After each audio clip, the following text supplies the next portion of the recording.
Boa noite a todos. O tema amor de amigo. Esta expressão, ela seria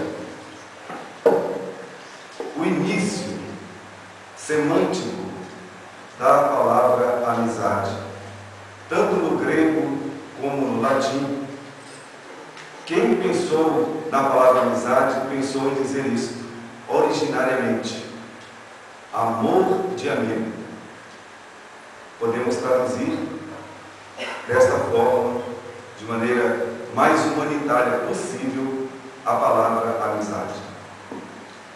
O material que nós utilizamos para fazermos a reflexão de hoje faz parte do nosso acervo pessoal de pesquisas a respeito de comportamentos psicossociais e também parte de um material que está inserido no site www.centroespíritafraternidade.com.br.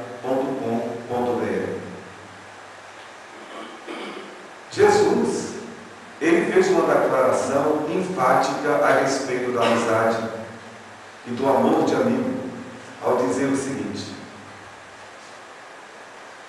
não existe demonstração de amor maior do que o sacrifício de se dar a própria vida pelos amigos.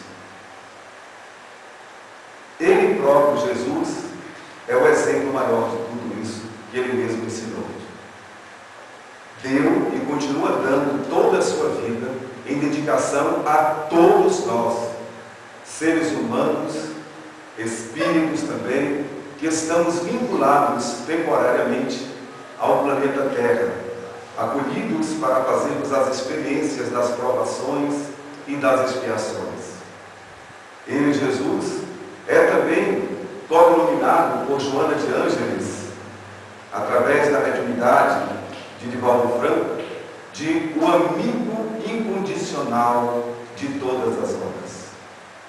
E ele próprio, este amigo incondicional, fez uma declaração, convite, dizendo-nos que todos nós que estivermos cansados devemos buscá-lo, porque ele tem como nos aliviar.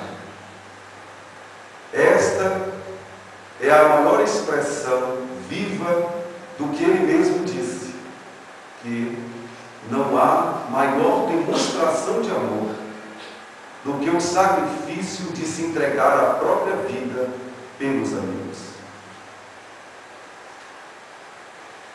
A ONU fez uma pesquisa o ano passado a respeito de uma situação considerada dramática nos dias atuais em relação às famílias que compõem as sociedades de todos os países.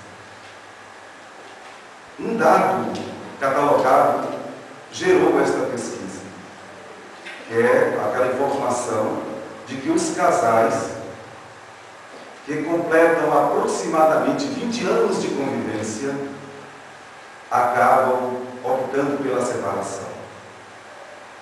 Mas o número é tão grandioso que a ONU necessitou fazer uma pesquisa, porque a sociedade, ela depende da família. É a célula máter da sociedade. Família desarticulada, sociedade doente. E os dramas familiares se acumulam de tal forma, na mesma proporção em que se vê na ponta desse iceberg os desequilíbrios das pessoas na convivência social, em especial a juventude, prescrita aí nesta pesquisa na idade de 12 a 30 anos de idade. A pesquisa foi muito mais além, não apenas para constatar o óbvio do que está acontecendo, que já é dramático por si só, mas o que queremos chamar a atenção aqui é sobre um ponto crucial, conclusivo, sobre este assunto. A ONU declara, através dos seus cientistas sociológicos, que o casal se prende nos primeiros 10 anos a uma questão romântico-sexual. que é muito natural, dos impulsos, das primeiras impressões de contato, quando as pessoas vão iniciar um relacionamento, para que mais adiante esse relacionamento se torne uma união estável, que permita, assim, a consagração da constituição familiar. Nos primeiros 10 anos, portanto, o casal se envolve com as questões romântico-sexuais. Nos próximos 10 anos, a segunda década do relacionamento, tem uma vinculação maior com o encaminhamento dos filhos. É um período em que os filhos estão já na pré-adolescência, já buscando necessariamente afirmação social, e os pais se preocupam naturalmente em fazer esse encaminhamento da melhor maneira possível, para que os filhos possam sobreviver dentro da sociedade, já que a separação se dará por uma questão de poucos anos, dos filhos e dos pais. Os filhos vão procurar, pela rede natural, constituir a sua própria vida, a sua própria sociedade, ou conquistar o seu próprio espaço. E os pais, até esses primeiros 20 anos, se vinculam por essas motivações. Porém, exatamente depois dos 20 anos de relacionamento, por essas motivações muito bem delineadas, estão chegando às separações. Conclusão final. Por que cessada a fase romântico-sexual e a fase do interesse pela prole que precisa ser encaminhada pela responsabilidade paterna e pela responsabilidade materna? Por que o casal não prossegue? Uma única palavra resumiu o que falta a um casal depois de 20 anos para não conseguirem levar adiante o relacionamento. Falta a amizade. Isso mesmo. Se nesses primeiros 20 anos o casal se tornou verdadeiramente amigo, não haverá problema. Os filhos serão encaminhados, a fase romântico-sexual também não terá tanta importância assim, mas os dois vão estar mais unidos do que nunca. Como saber se o fenômeno está se dando desta ou daquela maneira? Se a amizade está ou não constituída? Mas uma palavra identifica muito bem: diálogo. Se o casal estiver conversando muito, é sinal de que esse casal vai completar as bodas de ouro. Se o casal parou de conversar, o relacionamento já acabou. Porque 20 anos é o tempo suficiente para se desenvolver a amizade, com tudo aquilo que a amizade tem como um ingrediente nobre para qualquer relacionamento: lealdade, fidelidade, cumplicidade.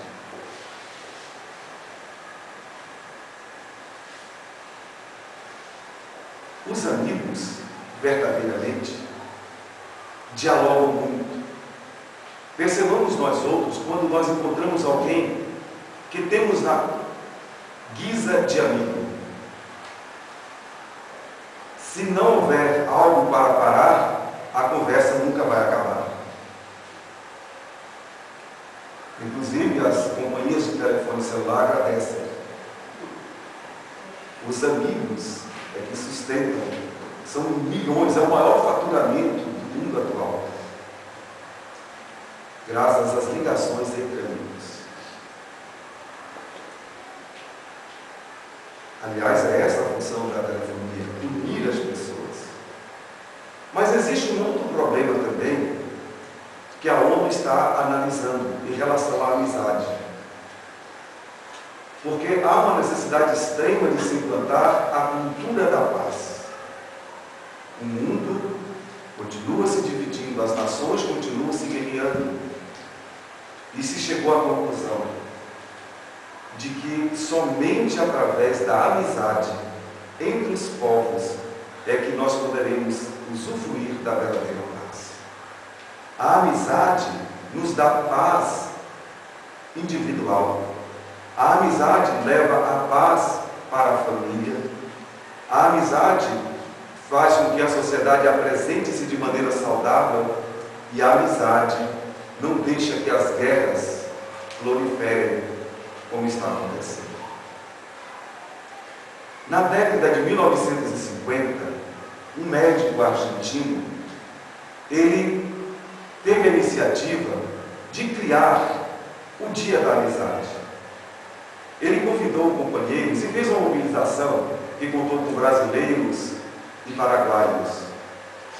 Era quase que uma Mercosul da amizade. E ele queria exatamente, dentro dessa ideologia, estreitar os laços de amizade entre os países, para que, juntos como amigos, eles mutuamente se ajudassem, minimizando assim os problemas econômicos, os problemas sociais, os problemas educacionais, tudo aquilo que é pertinente às conquistas de uma sociedade. Mas, na década de 1960, surgiu um fenômeno no mundo em que vivemos. No dia 20 de julho, portanto, para nós seria ontem, aconteceu um fenômeno em que o homem pisou na Lua pela primeira vez. Aí, um outro médico americano, humanitário, também percebendo a necessidade de se instituir os vínculos de amizade para que as pessoas não se tratassem de maneira hostil e, consequentemente, a sociedade fosse mais calma e, consequentemente, o mundo pudesse viver em paz, as nações umas com as outras. Ele pensou assim: vamos eleger o dia 20 de julho, porque foi um dia extraordinário para o mundo terreno, em que vários países se reuniram, vários cientistas, para conquistarem o maior feito de até então, fazer com que um homem pisasse na Lua. Uma coisa considerada quase que impossível, e aconteceu em 1969, no dia 20 de julho, daquele ano. E ele colocou assim: por que essa data? Porque o mesmo esforço que foi empreendido para esse grande empreendimento, esse grande advento do homem pisar na Lua pela primeira vez, nós vamos precisar de toda esta união para resolver os problemas que hoje são considerados impossíveis de serem resolvidos dentro da família e dentro da sociedade. Somente com muita amizade é que nós vamos resolver todos os problemas. Não há outro meio, não há outro recurso. E aí nós nos lembramos exatamente de quem falou isso há 2000 anos, o próprio Mestre Jesus. Não há nada maior, dizia o Mestre, do que o amor de um amigo pelo outro, chegando ao sacrifício de entregar a sua própria vida aos amigos. Não resta dúvida que os ingredientes da amizade são extremamente necessários. No site em referência, temos ali uma história onde dois agricultores, amigos, se uniram para plantarem trigo. Depois de várias investidas fracassadas, eles continuaram tentando, não desistiram, até que um dia eles conseguiram lograr êxito e conseguiram uma grandiosa lavoura que renderia muito dinheiro para ambos. Depois de um dia estar fonte de trabalho, eles fizeram a conclusão da colheita, o trigo foi dessacado, cada um pegou a sua parte, levou para a sua residência. Mas naquela noite, um amigo ficou pensando no outro. E pensava assim, não conseguia dormir, Porque quando um amigo percebe que o outro está em dificuldades, ou quando quer realmente ajudar o outro amigo, não consegue nem dormir, fica maquinando uma forma de chegar para o amigo o mais rapidamente possível. E ele pensou, mas aquele meu amigo, ele vive sozinho, ele não tem esposa, não tem filhos. Eu tenho filhos, tenho esposa. Certamente eu não vou ter dificuldades na minha velhice. Eu vou ter pessoas que vão cuidar muito bem de mim. Meus filhos estão bem encaminhados. Mas ele não. Ele não tem ninguém. Deverá enfrentar grandes dificuldades no futuro. Vou agora mesmo pegar algumas sacas de trigo, colocarei numa carroça e vou deixar de presente para ele, sem que ele perceba.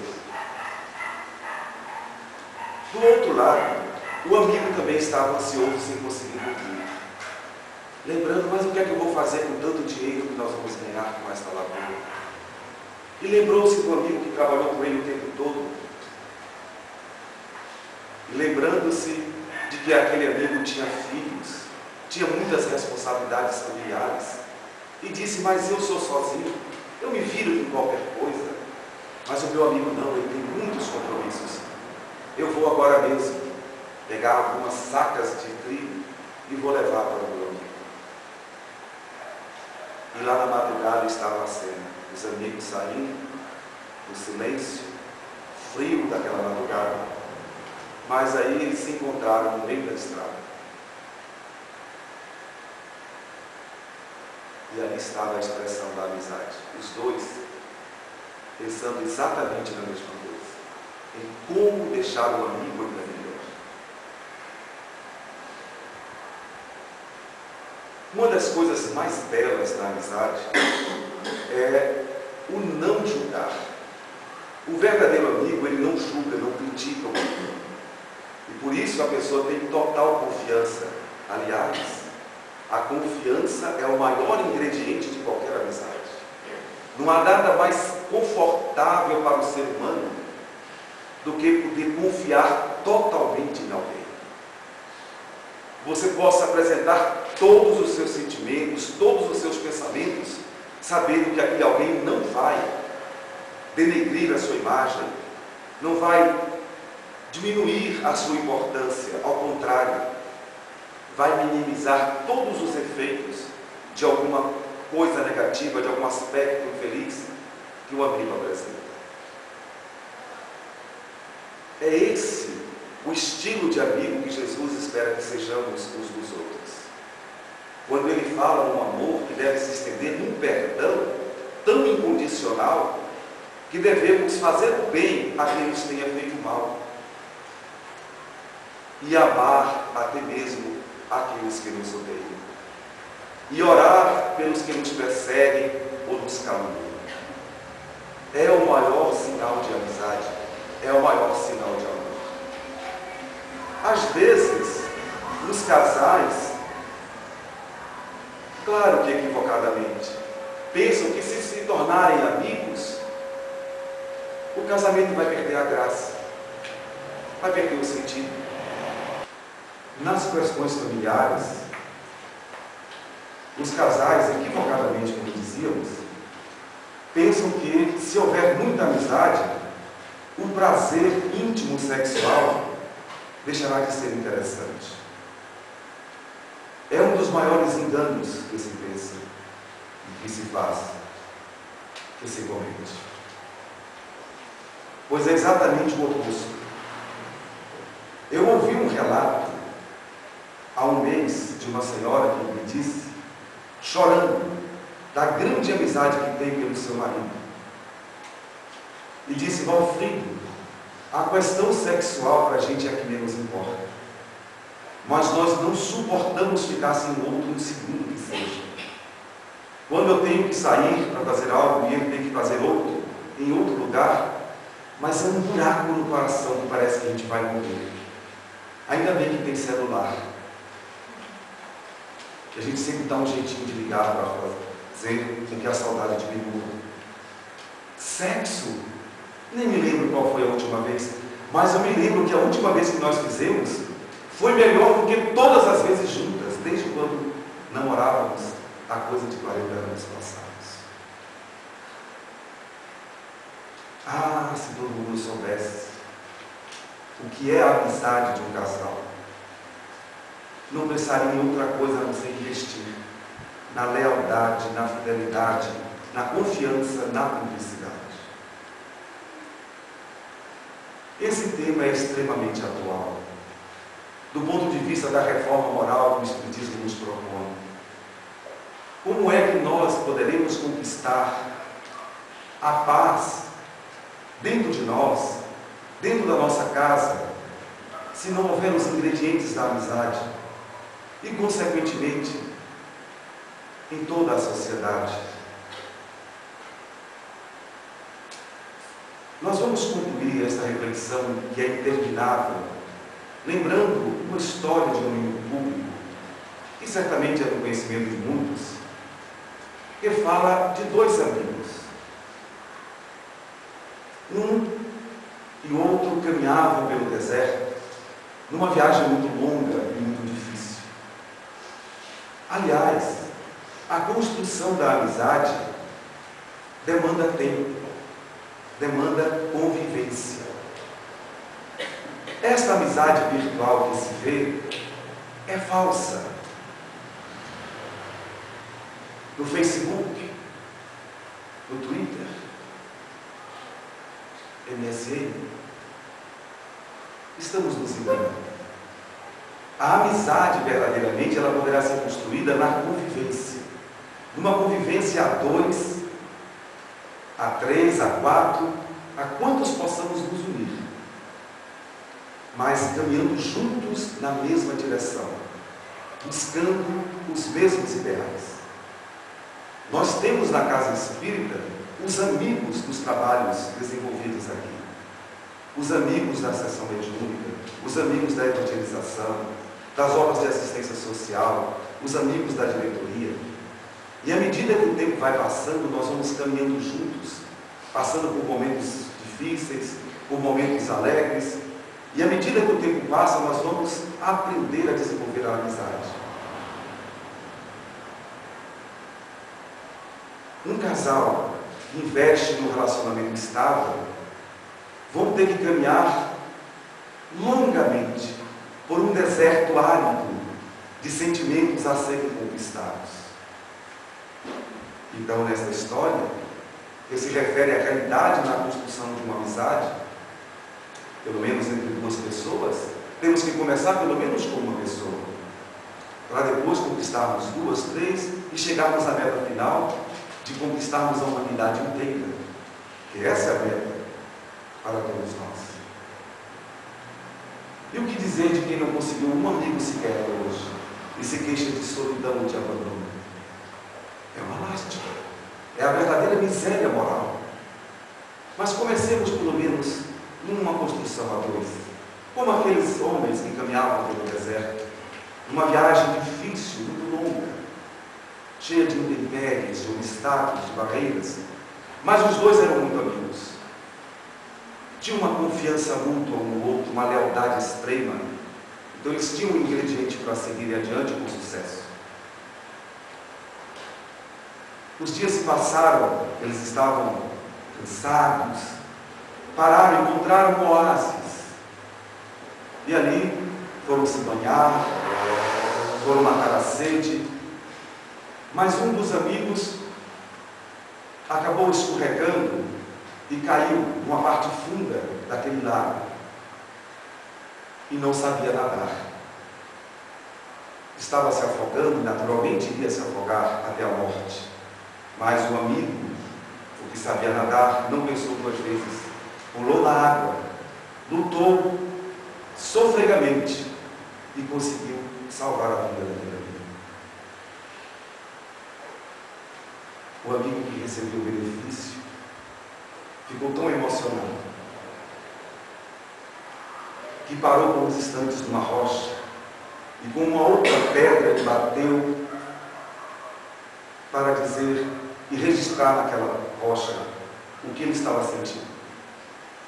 E ali ele escreveu: hoje foi o dia mais bonito, mais importante da minha vida, porque o meu melhor amigo salvou a minha vida.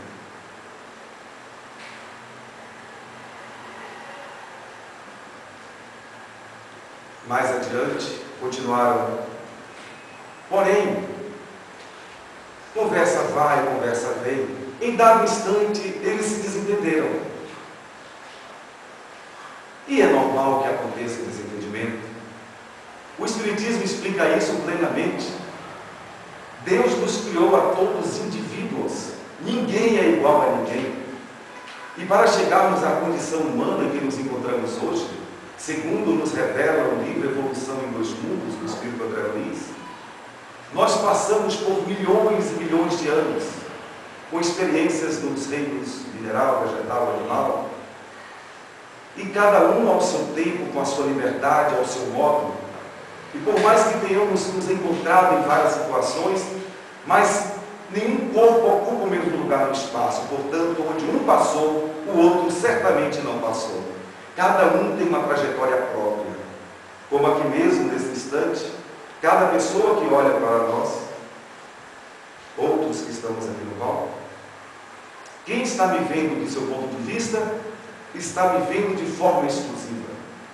Seu Antônio está me olhando do jeito que ele está, na maneira, na posição, na localização. Só ele está me vendo assim. Ana Clara está me vendo naquela posição. Só ela tem o privilégio de me ver daquele ângulo. Apesar de estarmos convidados ao aglomerado, a vivermos um verdadeiro instinto gregário, não obstante, todos temos que evoluir juntos com experiências coletivas, mas o processo de evolução é absolutamente individual. Ninguém nunca vai estar absolutamente no lugar do outro. É inteiramente impossível de todos os pontos de vista. Então, em algum momento, nós vamos dizer uma coisa, vamos pensar outra, que não vai ser o que o outro pensa ou o que o outro acha. E nesse momento acontecerá a divergência. Quando há amizade, segundo o Espírito Hermès de Foucault, o que aparece nesses momentos de dificuldade de relacionamento é um fenômeno chamado de alteridade, que é a capacidade que somente os verdadeiros amigos têm de conviver com a adversidade, com o pensamento contrário, com o ponto de vista divergente e até mesmo com a atitude discordante. E os amigos continuaram andando. Mas eles não chegaram a um acordo sobre um determinado ponto de vista. E um foi ficando irritado. E muito irritado, muito nervoso, um amigo esbofeteou o outro.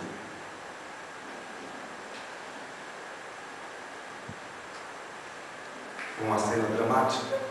Não há nada mais terrível do que ver dois amigos brigando, se eles entenderem. Mas os dois estavam juntos na mesma trajetória, indo para o mesmo caminho. Ninguém iria mudar o roteiro. Como nós não vamos mudar nosso roteiro. Nosso roteiro é chegarmos à perfeição. Todos teremos que marchar pelo mesmo caminho, inevitavelmente. Uma outra faceta da amizade é exatamente a reconciliação. Jesus deixou isso tão claro, que ele disse assim: não vai entregar tua oferta, teu presente para Deus. Deus não vai aceitar a tua oferta se o teu irmão tem alguma coisa contra ti. Antes de entregar o teu presente a Deus, o teu louvor, o teu amor, a tua admiração, a tua fé, repare se alguém tem algo contra ti. Se tem, volta, reconcilia primeiro, e só depois procure a Deus. Ninguém vai chegar à perfeição, que é a nossa meta, tendo pendências de amizade. A reconciliação, portanto, passa a ser um dos maiores e mais importantes ingredientes para o desenvolvimento espiritual de todos nós. E é por isso mesmo que nós, no mundo de provas e expiações, somos colocados frente a frente com os adversários, muitas vezes, para treinarmos a capacidade da reconciliação. E o Espiritismo pede que as famílias pensem e repensem muitas vezes, antes de se decidirem pelo afastamento definitivo, sem antes tentarem até a exaustão, a reconciliação.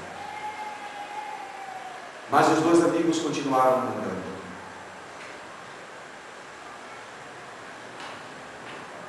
E um amigo, o que recebeu um soco, foi o mesmo que havia sido salvo dias antes. E no dia que ele recebeu o soco, ele escreveu também, só que desta vez ele escreveu na areia: hoje foi o pior dia da minha vida, porque eu briguei com meu amigo e ele me bateu. Não existe nada mais terrível do que duas pessoas que se amam, que já desenvolveram laços de amizade, de repente se tornarem estranhas, inimigas, adversárias, a ponto de se agredirem mutuamente. É, sem dúvida alguma, o momento mais triste do ser humano. É o momento mais infeliz. É o verdadeiro fundo do poço, que assim se possa chamar.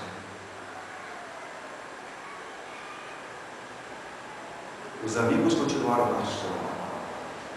Quando já estavam chegando ao final da estrada, quando estavam chegando ao destino, um amigo chegou para o outro e disse: eu queria que você me esclarecesse, meu amigo, por que no dia em que eu salvei a tua vida, você escreveu numa pedra que aquele foi o momento mais feliz, mais importante da sua vida?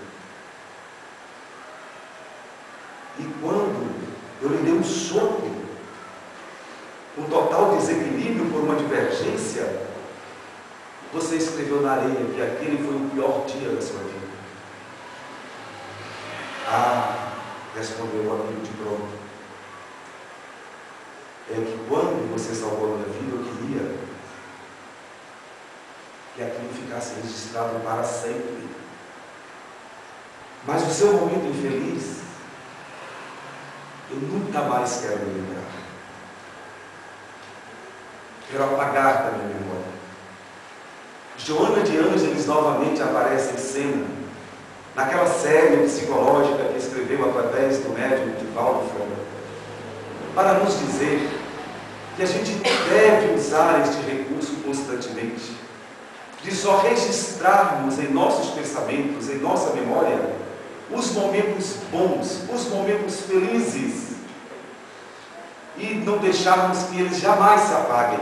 Devemos todos os dias, todas as horas, nos lembrar os momentos grandiosos, os momentos nobres que tivemos com os amigos. E ao mesmo tempo, com a mesma intensidade, com a mesma força, fazendo todo o possível para esquecer de todos os momentos infelizes, de todas as palavras impensadas, de todos os gestos equivocados que os amigos cometeram contra nós. E assim, seremos felizes. Feliz dia do amigo, não apenas ontem, não apenas hoje, mas todos os dias. Vamos comemorar todos os dias o dia da amizade, lembrando-nos da confiança que se vem através da lealdade, que se vem através da fidelidade, daquilo que somente os verdadeiros amigos sabem o que significa. Porque são capazes de dar a própria vida pelo outro. Isto é amor de amigo. Isto é a amizade. Muito obrigado a todos pela respeitável atenção.